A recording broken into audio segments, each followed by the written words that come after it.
এই মুহূর্তের বড় খবর, এসএসসি শিক্ষক নিয়োগ দুর্নীতি মামলায় বড় নির্দেশ সুপ্রিম কোর্টের। 7 দিনের মধ্যে যোগ্য অযোগ্যদের শিক্ষকদের তালিকা প্রকাশ করতে হবে কমিশনকে। নোটিশ দেওয়া হলো সব পক্ষকে, 7 দিনের মধ্যে এই তালিকা প্রকাশ করতে হবে। এতদিন যোগ্য অযোগ্যদের তালিকা প্রকাশ না করায় ভৎসনাও করেছে আজ শীর্ষ আদালত। তালিকা প্রকাশ করতে হবে কমিশনকে, শীর্ষ আদালতের এমনটাই নির্দেশ।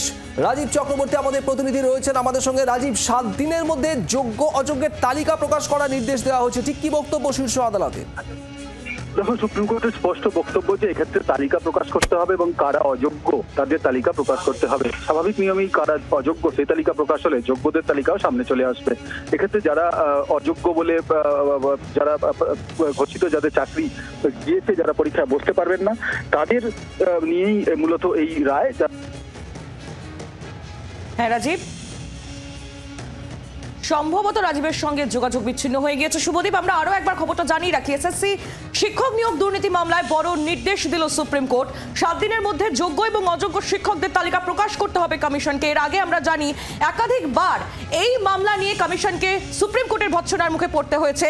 নোটিশ দেওয়া হয়েছে এবার সব পক্ষকে, কমিশনকেও জানানো হয়েছে এবং কমিশনকে ভৎসনা আবারও একবার করেছে সুপ্রিম কোর্ট যে কেন এতদিন যোগ্য অযোগ্যদের তালিকা প্রকাশ করা হলো না।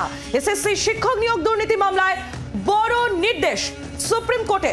7 দিনের মধ্যে যোগ্য অযোগ্য শিক্ষকদের তালিকা প্রকাশ করতে হবে কমিশনকে, ঠিক এই নির্দেশই দেওয়া হয়েছে।